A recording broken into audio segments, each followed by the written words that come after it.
to the track, the wall, makes the leap, and makes the catch! Amazing catch by Junior! He got it! A perfect game! 13 strikeouts!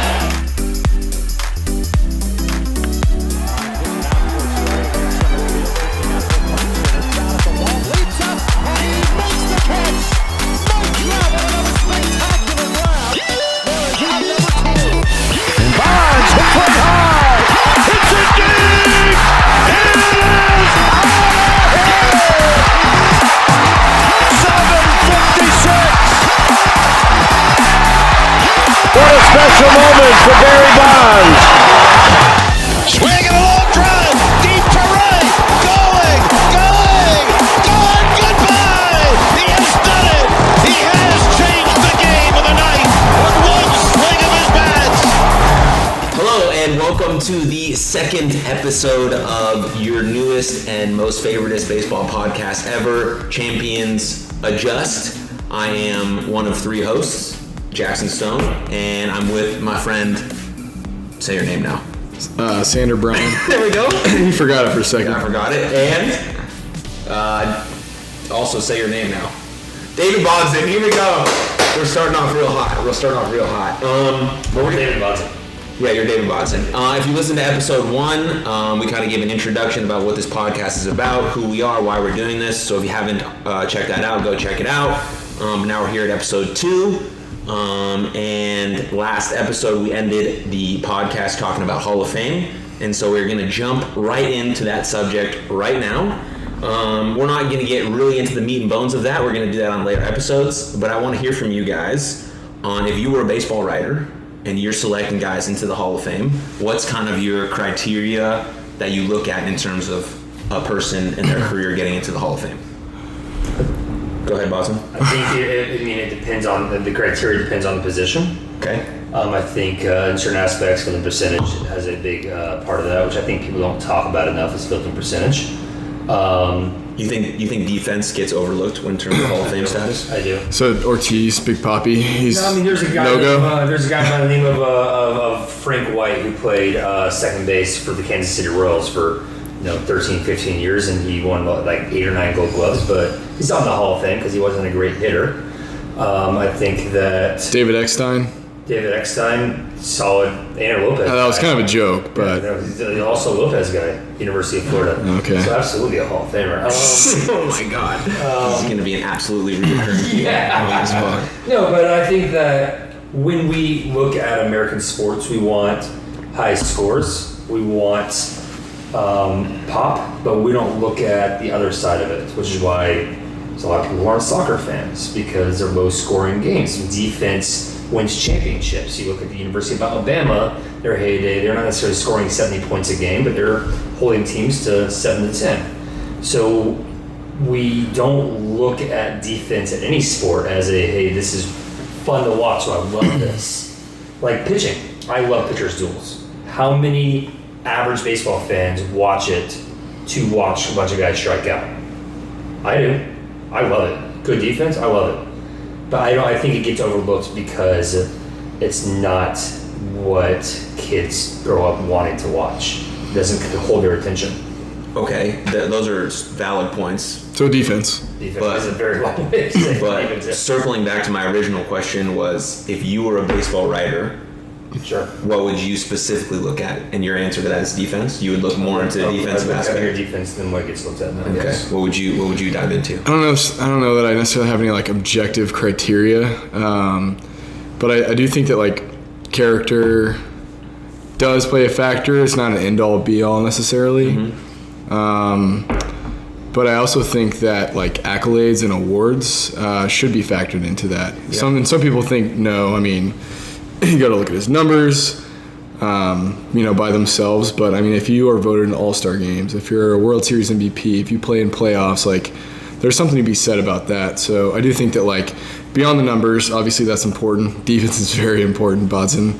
But the accolades and awards that you win, I think, making you a more decorated player, throughout your career. I think going back to what I said last week, longevity. I mean, sure, if you put up crazy numbers in a 10-year career, by all means, you could be a Hall of Famer. But if you play 20 years and you stack up hits, Nick Markakis, he's probably not a Hall of Famer, but man, that guy's been around forever, and he can make an argument. There's something to be said about being able to play and start for a very long time, right? Yeah. My one counterpoint to the accolades aspect is that the writers vote for the Hall of Fame. They also vote for who's MVP. So if we look at ethics and but not All-Star games. I mean, no, you're right. Not All-Star games. You look at who they are as a person. Might not be the nicest person. Doesn't mean that he wasn't a great baseball player. So should that person be held back from the Hall of Fame because he didn't get along with the media? Yeah, but I think too many writers nowadays probably way too hard on their own personal feelings towards that guy, because a lot of them have access to these guys, right? Mm-hmm. If Curt Schilling's probably not a good example because he's generally a terrible human. If he rubs those writers the wrong way at some point in his career, he's not getting any votes. That was the first I think they should just look at it more objectively. How did he do in his career? If they are a scumbag, leave them off. I mean, if that is a proven fact, leave them off. But don't go with your personal bias, I guess you're saying. What's the old saying? It's not the Hall of Ethics; it's the Hall of Fame. So how do we? I think we have to find there's a fine line, right? Right. Exactly. Yeah. So how do we, as not we? I'm not part of the writers or MLB baseball, but how do they take those two things and separate them? Right. Because if you have total access to a human being, then you know all of their details, and then you're, like you said, you're not going to be able to see just their career numbers. So do we make it different? Who votes on it then? They don't do it well enough. What's the process then to make it a little bit more, legit or based on just specifically the numbers? It's a great question. Perhaps give them less access to who they are as people, which is impossible because you look at, was it a good person? Well, Ty Cobb, was he a good human being? But nobody really had access to him. Now we know, years and years later that, probably not the nicest guy ever.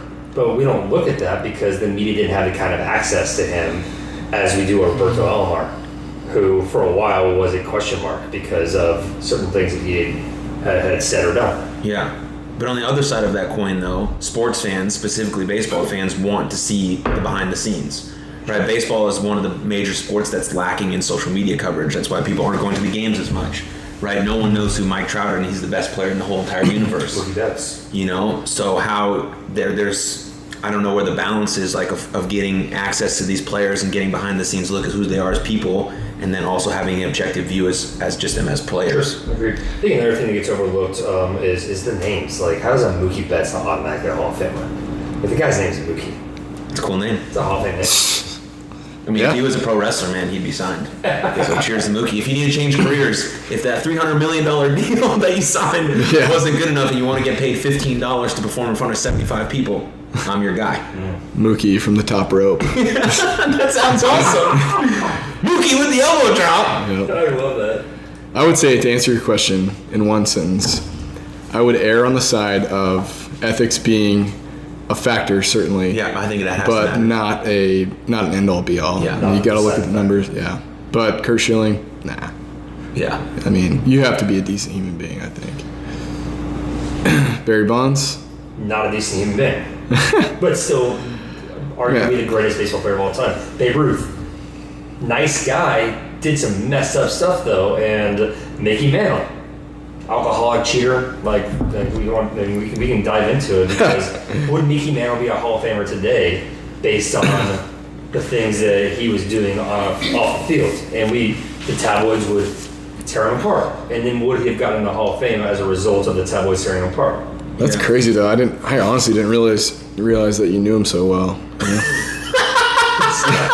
It's from Dallas. If I had a buzzer to go off right now, if I had a control desk. Here comes a fun fact. Yeah, Mickey. Segment, fun fact with Coach David Bonds. Commercial. We're running out of time, Sander. Commercial. We got ads yet? And here's our ad.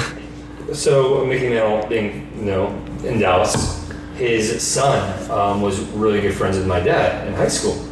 And so is David Mantle. So David and Mickey's son, or David, you got it. Yeah, David and my dad. Is that who you're named after? Went out to a high school tryout at Hillcrest High School.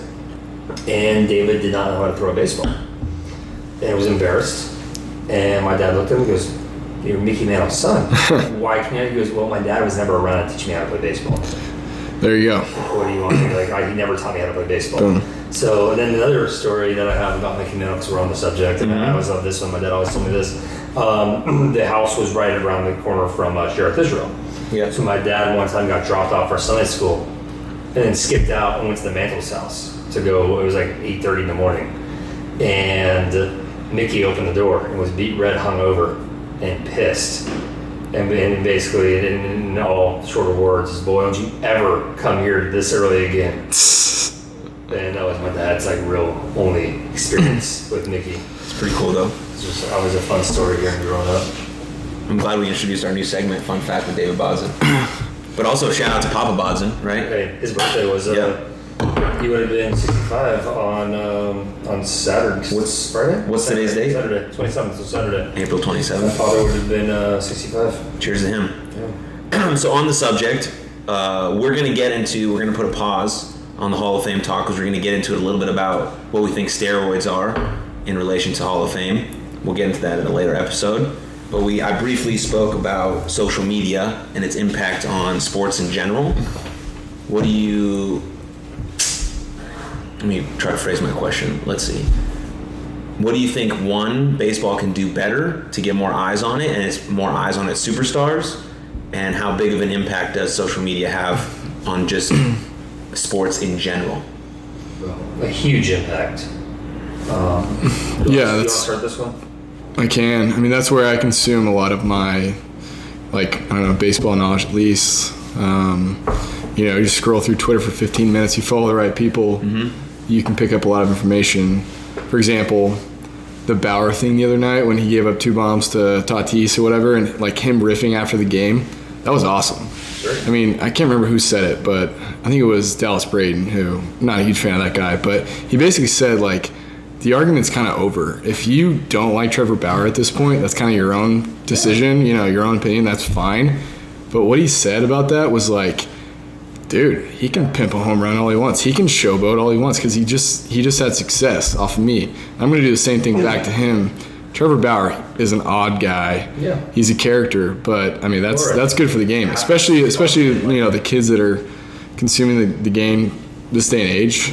You've got to give them content, and those are the dudes that they like. I mean, Tatis, go for it, man. And Bauer, yeah, he's good for the game. Social media is good for the game. Did you see what Tatis tweeted back at Bauer? Oh, yeah, that was good stuff. With Tatis carrying Bauer as a baby. Really? It's going to be okay. That's hilarious. So that's good back and forth stuff. Yeah, that banter, and it's all good, clean fun, too. They're each going to get their licks throughout the season. Sure. I mean, Bauer's going to, shove 90% of the time, and Tatis is going to get his licks off of great pitchers, and I mean, let him have it. Let him riff after the game too. Bauer's a smart guy, and he's calculated in everything he says. Nothing he says is just off the cuff, stupid crap. Right. I mean, the guy knows what he's talking about. I used to not really care for him, but the more I listen to him talk, the more I understand and realize dude, this guy is doing the game a favor. He's got a plan of action with everything he does, and he has a cool team behind him too that are really calculated. With what was it about him that had you not being a fan of him? Because I could speak right to the whole social media aspect. Did you not see enough about him, or what was it that rubbed you the wrong way? I mean, we're just two completely different people. I would never be able to carry myself. When's the last time you went out to dinner with him? Yeah, I wish. That would actually be nice. I could probably have a beer with Bauer, but he doesn't drink. So, I don't know. I mean, I think I've come a long way in appreciating guys like that because I would consider myself a purist to some degree. Sure. I think the reason I asked that is because it goes right into what is Major League Baseball doing to get these personalities out there. Because I mean, he's got an electric and eccentric personality that is not honed in on by any means. Yeah. And the reason I asked that was I think goes to the original point of you weren't a fan until you started to delve a little bit more into the things he stands for. It's oh, okay. But why is that not at the forefront of what we're learning about him anyway? I don't know anything about Garrett Cole. Yeah. The guy doesn't have a personality. He doesn't talk. And so I don't know the first thing about him. I watched him pitch in college. That was cool. But that's a personality. He's one of the best pitchers in baseball, and it's really hard to have an opinion about him. But that's been a staple of how you play baseball, right? You don't show your emotions, right? You don't get excited. You don't get too high, too low, because the game is filled with failure. So if you get too high or too low, something's going to happen, and it might mess up your game, right? So this mental aspect of celebration and having fun changes the dynamic of how you're going to coach kids. Sure. But you have to allow their intensity and their personality to show, because it's the only way to teach kids that baseball can be fun. Because it's such a long sport, and you have to put so much time and effort into it, and you can't like just be athletic and be good at it, right? You have to have a certain set of skill set to do something and have something. Right, sir.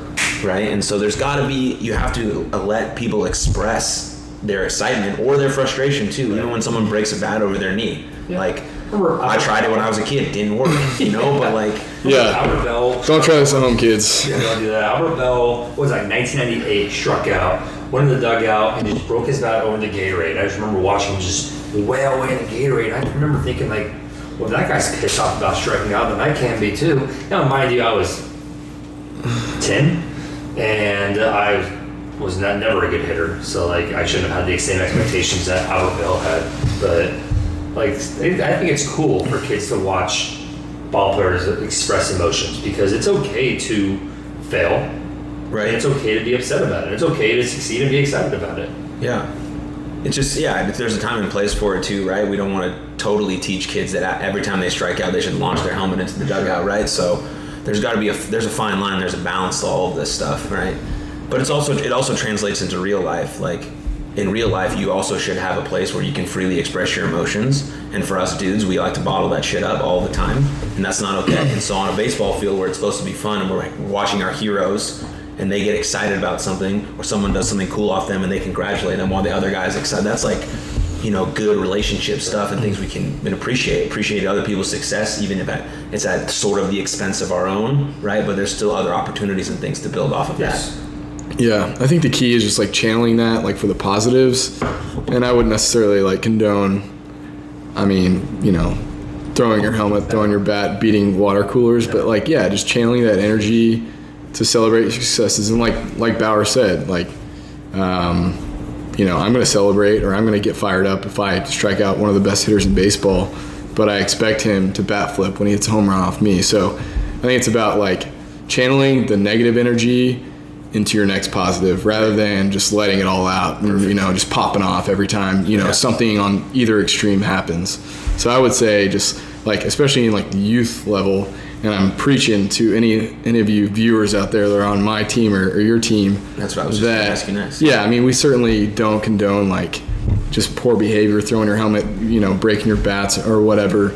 But it's all about like channeling that, realizing you're a failure and that's going to happen, recognizing that it happens 7 times out of 10 or whatever the cliche is, and then channeling that, understanding that you get a second chance, and then, man, if you get it, it's okay to get fired up. It's okay to celebrate with your teammates and do all that. So I do have a what I like to call a 30-second rule, which is, hey, I get it, you struck out, you're pissed, take 30 seconds. Whatever you want to do. A lot can happen in 30 seconds. Right. That dugout could be toast in 30 seconds. I'll say don't throw your stuff. Like, respect your equipment. Yeah. Don't throw your stuff, rule 2. But go soak in the corner for 30 seconds. But then you reset and you get back off the bench and back up the top step of the dugout. You support your teammates, because we have another inning coming up. Yeah, no doubt. I can appreciate it. Listen, our guys are 12, 13 years old. Like, I understand that's an emotional age, and like they're gonna be pissed and they're gonna have their pouty moments. But I tell them 5 seconds, and hope that it ends up being 30. Yeah. Because you can be pissed off for a little bit, but you've got to be back on the fence, like cheering your teammates on and proving to everybody else that you care about the team and not just yourself. Right. You haven't really gotten a word in. Do you want to riff on this for a little bit? I was just going to, for those that didn't watch episode 1. Both of these gentlemen our head coaches on a 13-year-old baseball team, so that's where that's what this context of this conversation is. I just assistant coach and also moderate this podcast for good conversation. But that's the background info on that. Real quick to the throwing the helmet thing, I thought it was pretty funny. I actually once watched a guy throw his helmet, it came right back up him and gave him a concussion. He had to miss a week in baseball. Oh yeah, I think I nearly had one of those this weekend. It was enough to put him down. Yeah, that's not good. That's dangerous. Oh, yeah. Something like that. That's dangerous. Yeah, we don't want to talk about the ball that got chucked over the fence a few weeks ago. Those are just moments you have to sit back and just laugh at for a second, Right. And then you talk to him after And again, practice. we're 13 years old here, right? Like, I did not have a really great handle on my emotions when I was 13. Yeah. I'm aware of that, so I don't think I ever did. You also that. didn't fail much, did you? You're just dicing dudes. I was pretty much only failing at that age. But yeah, like, it's just it's a no-no, because at the end of the day, yeah, you're pissed off, but now you're dragging your entire team down when you do that. Yeah. And those Marucci helmets are like $40, man. In terms of a mental performance aspect, as I'm a mental performance coach, right? There's 3 things that you can do once something bad happens, right? And it's a 3-step process that should take within 10 to 15 seconds, right? Because that's the time frame you have between either making an error, swinging at a bad pitch, throwing a bad pitch, right? So the idea is that you recognize what happened because it already happened. Yeah. You release it, right? But the release is not just like you have to do something physical with your body that's like an automatic signal that's telling you that this shit's over, right? Because a lot of coaches will just say flush it.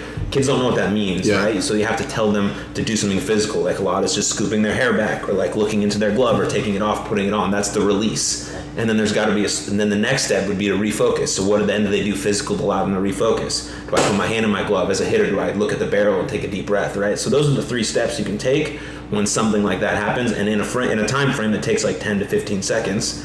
But you can't do those things in the game unless you practice them. Yeah, no, right? it absolutely takes practice. Those are automatic stuff, just like fielding baseball is automatic, or throwing a ball, right? The recognize, release, and refocus becomes automatic too. Then when your coach actually says flush it or get out of your head, which are phrases that we all use, but what do they mean? This is what they mean, and this is how you can teach your kids that. Breath, smile. That's one thing I always say. Go to the mound and every time, hey, smile. It's okay. We're ain't running down. Watch a couple guys. To them it is. Be okay. Well, wait, To right? them And it's all over, and I man. absolutely recognize that. Hey, give me a smile. Like, you're gonna be okay. I'm not mad at you. Your teammates aren't mad at you. Just do your best. Give your full effort, and we'll be okay. Yeah. And if it's a bad day, it's a bad day. Like, we've all had bad days, and it's okay to have a bad day. Now, I might pull you a little bit earlier than you'd like to be pulled because you're having a bad day, and I recognize that. And there's no point in keeping you there to fail further. Like, why would I want to do that to your psyche? But it's okay. Again, like we talk about, it's okay to fail. Just bounce back and support your teammates. And when your value's not with your bat for a day, maybe it's in your glove, and it's not in your glove. Maybe it's in your arm. There's more than one facet to the game that you can be successful or fail at. Mm-hmm. But if you can't take a deep breath and find a way to separate it, which I recognize at 13 years old, very difficult to do. Well, it's difficult for adults now. Yeah. Sure. With even It's Division tough I to- college athletes that I work with, it's difficult for them, right? Right. Unless you actually practice it every single day. To make an error and say, hey, you know what, maybe today's not a good day in the field, but what can I do at the plate? Can I have a good at bat? Or like, hey, I walked a bunch of guys, but hey, like, I'm gonna go third base, I'm gonna make some plays now. Which we see, and we're like, oh, okay. Now we're bounced back, now we're having a good day.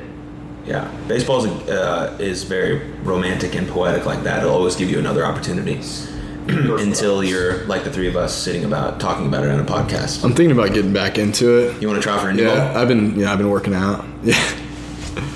I'm actually The good. leg workout yesterday with Scott Reed, so he's probably in the Yeah. top 5 draft pick. Yeah, dude, I went deep on those squats, but Did you? I am happily retired. Yeah. And I haven't really swung a bat. Yeah, we took some hacks the other day. That was Yeah, pretty good. dropping cage bombs. By the way, Gate bombs. But that's good though, yeah. you know what they say about the ball, though, right? Ball don't lie. Sure. But the main theme that we're trying to get across is that champions adjust. Is that a commercial break? No. We can take a pee break if we need to. I realized I haven't looked at the camera once. That's all right. This is supposed to be an intimate conversation. Hi. You have to look at the camera. Look at me, but look at the camera. Look at me, focus on the camera. I can see the camera. Hear my words, but also listen to the camera. Let's him what to do. Okay. Okay. All right, let's. We got another little bit of business to cover. There was 3 no hitters in April. 2 since we last spoke. Yes, 2 since we last spoke. I want to talk about the Bumgarner one first because the MLB article said Bumgarner throws a no-hitter, ... kind of. Not a no-hitter. Sorry, bud. Don't throw in a doubleheader day. Because You're bad. That's that. Yes. So what's our take here? I'll get fired up about that. Let's go. Yeah. Well, No. First of all, it was against the Braves, so like I'm a little salty about it. You As get it one is. hit across the course. Do we need to bring your wife over here? Yeah, no. Fortunately, I wasn't watching that game, but no, I mean, good for him. Call yourself a fan. That's cool. He'll have other opportunities if he doesn't already have a no-hitter in his career, which I don't know if he does. I mean, he's another guy we can talk about, Hall of Fame. Can we talk about for real quick that like we're sitting here like yeah he probably does. We don't know, but like that he's been Yeah, so just at the a top of the dude game for so that- long. yeah. You guys keep talking. It was just I'll assumed let that he it did. Okay, so Bumgarner's no-no. Yeah, definite asterisk. When Rob Manfred says, "Hey, we will play 7-inning doubleheaders this year," that is not Bumgarner's fault that he starts a doubleheader. No, it's not. There's no It's hitter. not, but it's not a true no-hitter. I mean, I think he would probably agree. Like, I'm curious what he would say because he thanked Rob Manfred. how many pitches did he throw? 97, 98. Okay.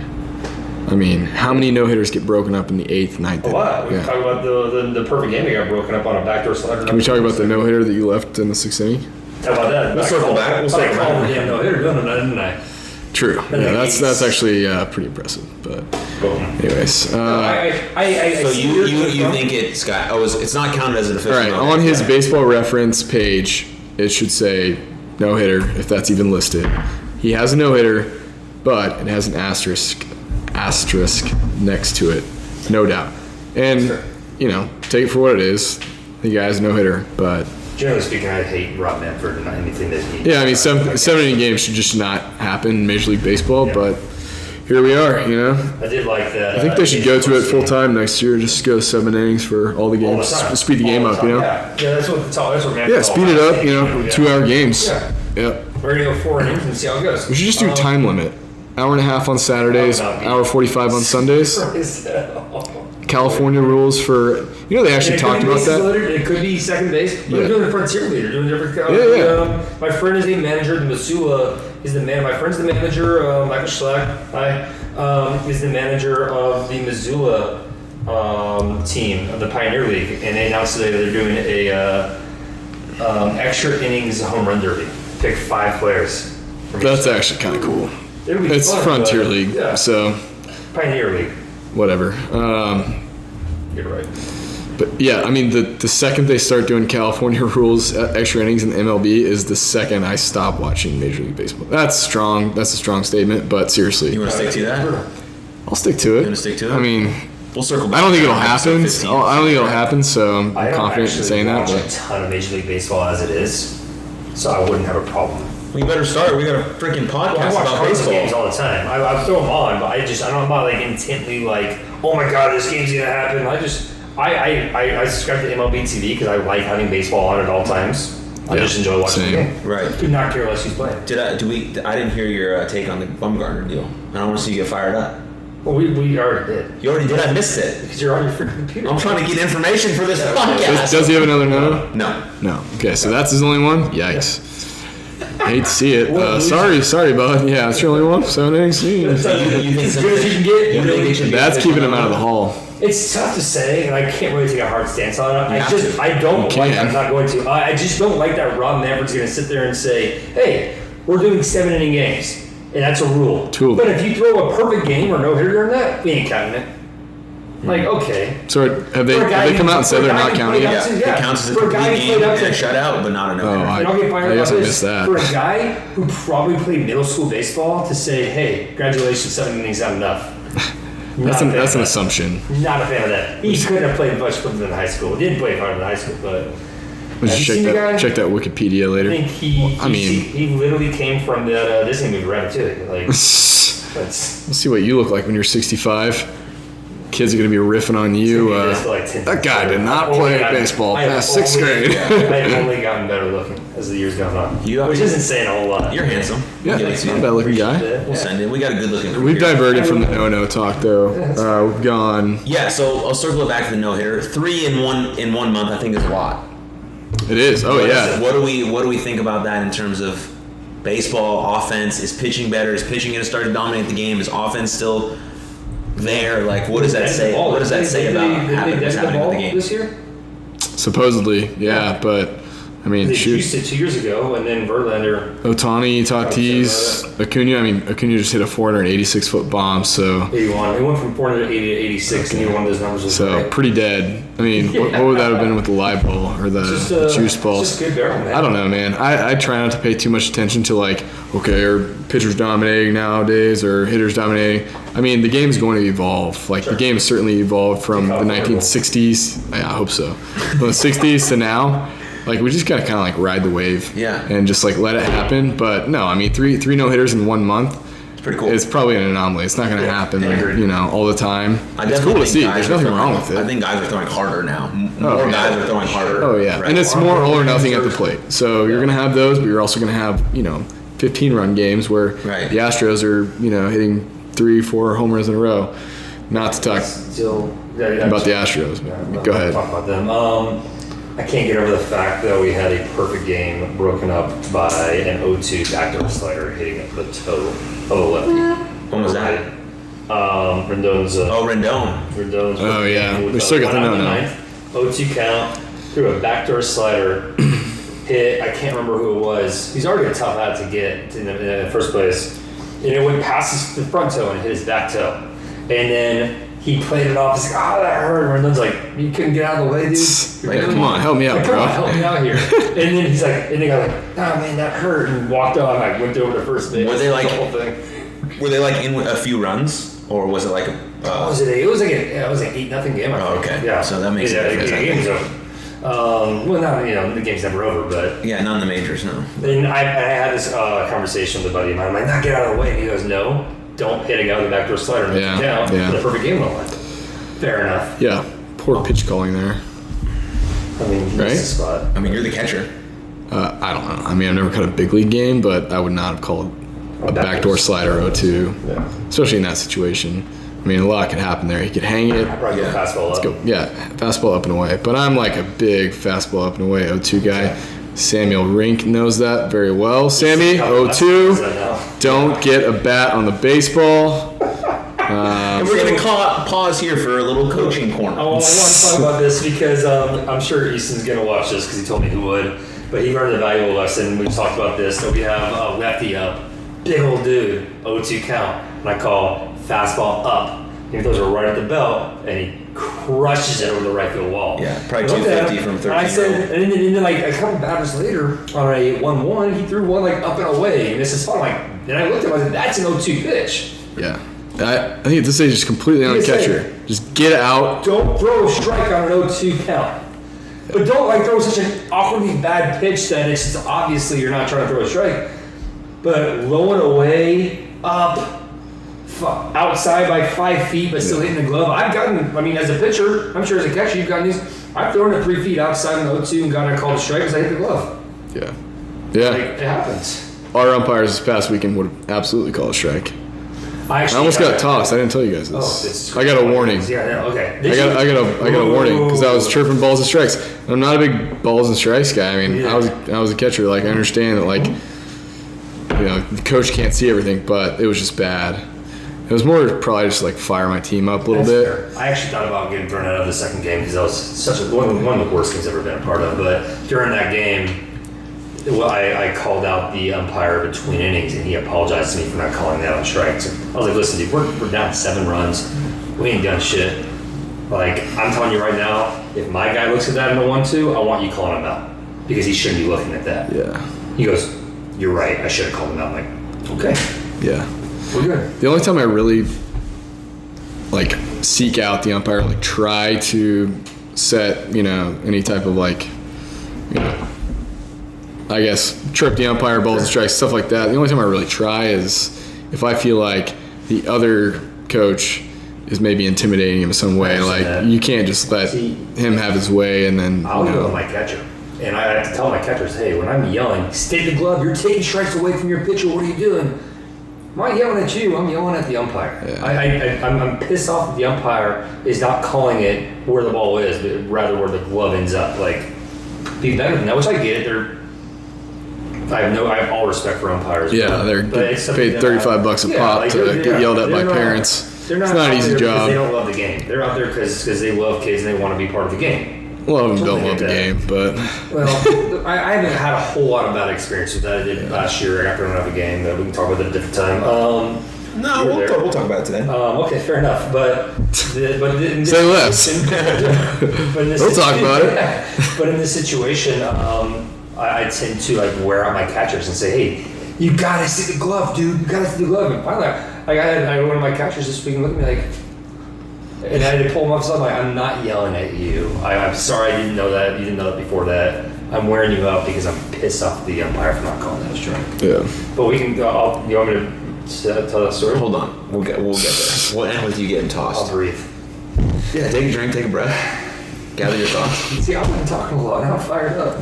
And we're just getting the juices flowing now, you know. But it's good that we're starting to talk about our teams, right? Because I want to now go into how each of our teams played over the weekend. Not well. Our team, me and Coach Bodzin, had a tournament in Oklahoma City over the weekend, and we'll go last because it might be a bit. Yeah. No, it's not gonna be a bit. It's Commercial break. But how did your team do this weekend? We did all right. We didn't win, which is important, but not most important. Saturday was rough. Like there were not a ton of positives Saturday. We played two teams that we probably could have beat. They were not a ton better than us, at least. And so, I mean, there's not much to be said about that. Like, we learned from our mistakes. We had a good talk after Saturday. So basically said, like, it's your decision, but, like, now's the time to, like, make that decision that we're going to turn that corner and do things differently. You just have to have, like, a winning mindset. And so far, like, up to this point, like, we haven't had a winning mindset. They're used to losing, or, you know, they're okay with losing. And to some degree, like, winning is not everything, but you have to learn to win. You know, you have to learn to close out ball games. You have to learn to, compete. And so I think they responded well Sunday. Man, it was a really good game. We played a team that was, you know, probably on our level. Not any better, not any worse, I wouldn't say. Fundamentally, I think they were, like, pretty solid. It was, I won't name names. They were, like, a good club. You know, it wasn't just, like, a rec league team that came out there with Cardinals hats on. Anyways. But, yeah, so we get down to the wire. We go to the California rules, extra innings. We had a really well-pitched game. Like, our starter threw great, competed well. Kid come out of the pen, or out of relief, Berta. Sorry, Berta. Yeah, Harry came out of the pen, or out of second base. And for the most part, like, shut him down. Like, it was a very, very well-pitched game. And we were scrappy at the plate. So, a lot of positives. A couple of errors, but those are going to happen. And just that last thing, we were the away team, and we didn't get it done on the California rules, extra innings. I think we had a strikeout and a pop-up, just like trying to do too much, you know, pressing a little bit. So we came out empty-handed on our end, and then they get a hit because we had infield planted in. They just hit like a blooper over the shortstop's head. So it's disappointing. I would have paid. It was horrible coaching. I would have paid a lot of money to get our team that win, just so they could, like, feel the feeling of, like, winning a close, tight, exciting game like that. But I also think we learned a lot about ourselves as a team, and I think that corner that we talked about on Saturday that we're trying to turn, they're probably tired of me hearing about turning a corner, but I think we're there. Like, I think they understand that they're a competitive club. They can play well. We can beat teams. So positive for the most part. I mean, positive way to end the weekend, but hopefully we can build on that and carry it to next weekend. Yeah. I do want to remind everybody that it's currently April 27th, so when this episode drops, our next term will already occurred. Yeah. So hopefully. Yeah, we'll be talking about the next tournament. Yeah, we'll be talking about our tournaments every episode until we stop playing. So but this was not this past weekend. Yeah, for you listeners, this was Field of Dreams, or what's it called? Big League Dreams? This is Big League Dreams. That place is pretty cool. One story about that. Yeah. So I walk in on Saturday. Yeah, we play the Polo Grounds. Really cool. That's so awesome. But, I mean, I'm there at 6:45 in the morning. Okay? We were the first game, and it's, like, still dark. First of all, you gotta pay to get in. You're a coach, you gotta pay to get in. Really? Did I have cash in my wallet? God. No, cash only. Cash only. I said, you don't take card? It's 2021. They said, no, but there's an ATM. There's an ATM up there. She made me walk 100 yards to the ATM, pay $3 extra to get cash out, and pay for myself to get into my own game. Anyways, That's broken. that's not the story. That's it's broken. But anyways, so I walk in, the tournament director's standing there like waiting for me almost. Yeah. He's like, messing with paperwork. He goes, "Oh, coach, by the way, 6:45 in the morning. Coach, by the way, they sell beer back here, at the fields. Just want to let you know if the coaches are caught drinking beer in between games, like, we're going to have to ask you to leave the ballpark." You asked them that your $5 entrance fee didn't get you the opportunity to drink beer too? I said, "Sir, it's 6:50 in the morning. We're going to be done by noon. Like, I don't think you have anything to worry about, pal. I'm not trying to, like, slam beers in between games." I don't know. But, yeah, it was just like he was just, like, trying to let me know he was the tournament director. Yeah. But pretty funny. But, hey, if I was a parent, it'd be a fun place to have a few beers. Good opportunity to get yourself thrown out of the game so you can go drink a little bit. Yeah, should have. Yeah, if that warning had escalated, man, I'd be back there slamming the Bud Lights. Shout out to Bud Light, our unofficially official sponsor. But we're currently drinking Michelob Ultra today. Anheuser-Busch. Yeah, sure. Anheuser-Busch. I respect that because I'm a Cardinals fan. How do we do this weekend, Coach? Not well. Oklahoma City tournament. A lot of mishaps going into the tournament, right? Some things happened. I'll say this: the main goal of the tournament was for the team to bond, right? That was the goal. So, because teams play together when they act like a family, they have each other's back, right? And we create bonds. And 13-year-olds, they're not great at conversation yet, right? So it's you want to get them in an environment where they're hanging out, where they're loose, right? And so they can just kind of get to know each other a bit better. And then they feel better about playing for each other and with each other. So that was the goal, I think, that Coach Bodson had in mind with doing a travel tournament. And then some few things happened with the tournament in regards to the fields we were playing at. Yeah, we went from a 4-game minimum to a 3-game minimum a week before, and then we were like, hey, this is a turf shootout. Cool, we're going to go on a grass field on a 200-foot field, which I talked to the tournament director. 200? It's not deep. And you're like, yeah, we hate this field. Only do it because it's 13U. I'm like, listen, I get that we're at the awkward age. Like, they're only age that has this distance. But, like, how did we get hosed into having the 3-game? Sandlot. Like, listen, we signed up for this in freaking January. And you're doing this the week before. You didn't know that we couldn't do that before? Hey, man. That's why you don't go to Oklahoma. You gotta stay in Texas, really baby. Stay in Texas. Purposely want to do that. But anyways, first game, we got no hit. Well, a little context, right? We got in Friday night, went and had a team dinner, which was very lovely. We were supposed to play 2 games Saturday. We did not play because of weather, but I did take the boys to laser tag, which was sweet. I got dusted bad by a bunch of 13-year-olds, which is to be expected.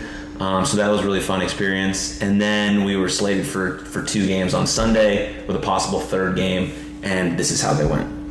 First game, the mound was at 48 feet, and we had a dude shoving 75 miles per hour. It's supposed to be at 54 feet, by the way. Yeah, and so the conversion rate there is about 92, 93 miles per hour, and my guys couldn't catch up. It is what it is. Like, that game... It was tough. He was throwing really, really hard. I was out there, and I was looking, and I was like, he was throwing really hard. that's not 54 feet, or the mound, or second base is 90, because, there's a general distance between the pitcher's mound and second base, and that wasn't right. It was a portable mound? It was a portable mound, and I'm not the guy who's going to complain after being no hit for 2 innings. Like, I'm not going to say anything because I don't want to sound like that guy. Yeah. But we're clearly up. And this guy was shoving. He was a 6-foot 13-year-old too, so he didn't throw anything yet. He threw fastballs and maybe 3 off-speed pitches. That's all he had to do was throw fastballs, and they were going 93 miles per hour conversion rate chart past us. And he's reaching. He's 6 foot, so he's releasing at probably about 42 feet. Yeah. And it was just a bad situation. But you know what? I'm really proud of how we played defense. We hit our cutoffs the right way. We made some really great plays in the field, and it was awesome to watch. Then they go to the second game. How many were there? I cannot. Just 2 game minimum. Yeah. I cannot stress this enough. To the 3rd game. And then I'm going to. If any of the parents of any youth kid is watching, don't feed your kids fried food right before a game. It's just not a good idea. It's not going to help your kid. It might not hurt, but it's not going to help your kid perform better. And I'm watching a bunch of kids eat chicken tenders right after we warm up, before we go into a game. They're shoving it down, about to choke because they're eating so fast. Did you want him to grab a chicken breast? I don't care what they do. Subway, Jimmy John's. Subway, Jimmy I'm John's, kidding. Just like, I don't like your humor, man. Hey Ryan, get your guy. Get your guy, Ryan. Come on. And Subway Jimmy John's. yeah, either one of those is better. Sitting there like, okay, well that's rough. And then my starting pitcher, bless his heart, puts so much pressure on himself, and he thinks that if he doesn't do well, the game's over. And it was just a bad start. But this team we played against, it's not a good team, and we absolutely should have run with them with our talent level versus what I was saying. And we got spanked 13-1. It was one of the worst baseball experiences I've had in 25 years. Did you throw your hat? Not once. Nice. Because I was getting called out a lot by the kids all weekend about doing that. So I was very careful not to do it. But honestly, I kind of checked out mentally by the end of the second inning. I was like, there's not a whole lot we're going to do here. Yeah. So like, I wasn't getting upset anymore. I put a couple guys on the mound who hadn't thrown yet. I went over to the other side and said, hey, can you please not steal on us? Also, don't swing. Yeah, please don't swing that. No, just like please, like if you get on base, you probably will. Like don't steal on us. These guys have not worked at pickoff moves. We're not competitively trying to win this game anymore. But I want to get more experience for my guys who don't generally get the pitch. Yeah. So It's like, good. I mean, it's a good time to do Totally it. understand. Good time to do it. All you got to say, no problem at all. I'll put no run on. Thank you. Because at one point they didn't, and I had a guy who hadn't thrown the ball in a year, and they were trying to steal third on him. And it's like, well, you're going to. Yeah. Congratulations, and you're at 9 runs, so awesome. So we talked about that. It turned that into a positive. I think all in all, the experience was positive. The kids are closer together. But man, it's just, as a coach, you care so much, and then that happened. It's like, man, this sucks. Yeah. Fun. This is what we work towards. Can totally like ruin a good week of practice or all the building that you've done to that point. Right. And in fairness, baseball wasn't on their minds. It was a travel tournament. They were hanging out. They didn't care about baseball this weekend, and I get that. But man, I was like heartbroken. You saw me actually. I was heartbroken that's what ended up happening. I don't think I talked for like an hour after the game. Like I needed to like let it like settle in. Like maybe 20, 25 minutes. no, an hour. Which if you can't tell, if you don't know me, it usually takes me. I'm not a very talkative person, but I'll still say some things. Yeah. Man, it was tough. Yeah, as a was coach, tough. You just don't like your kids to get rolled, A, but B, get rolled and not play well while they're doing it. Yeah. And it was just tough. You want it for them. You want them to have success. Care about me. Like my play days are over. I just want them to get success out of the hard work they put in. Yeah. But if they show up and don't care, it really, as a coach, hits you hard. Yeah. And Sunday was a tough one. But on to the next one, and we had a good practice. So collectively, we were winless this weekend. But hey, man, things are looking up. Do you need me to? No, we're good. I don't Okay. need any. Things are looking up, though. I think it's gonna be a good weekend. I got a good feeling about I'm it. excited for this week. We're in the same tournament, so here we go. Yeah, and so I'll leave you. Unless you got something else to say. Do you want Nothing. to tell the story about me getting thrown out of the game? Oh yeah, then I'll leave with my closing statement. Go Yeah. ahead. So Coach Boston getting ejected from a game. we were. This is my second tournament ever as a head coach. This is my first one with you, right? And yeah, it was our first weekend together.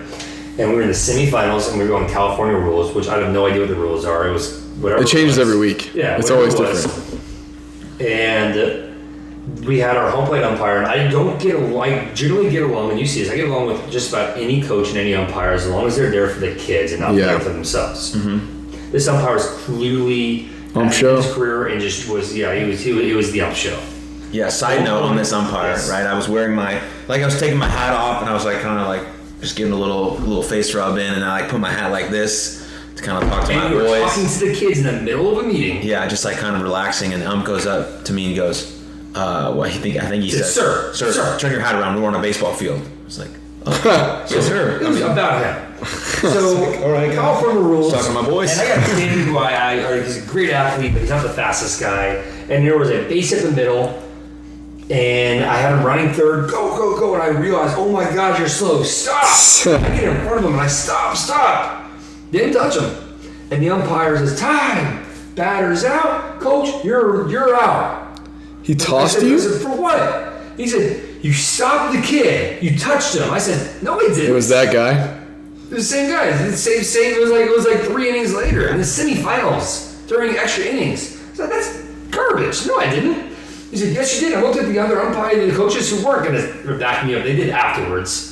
They're like, yeah, you didn't touch him. But like at the time, and the field umpire who I actually had a pretty good relationship with, I was like, did I say it? He goes, I wasn't watching. I was like, Of course you weren't. of course you weren't. There we are. I told him, I was like, I hope you lose. These kids have worked their asses off to get to this point. They're about to win. I hope you lose sleep tonight. You're a dream crusher. A dream crusher. You're a jerk.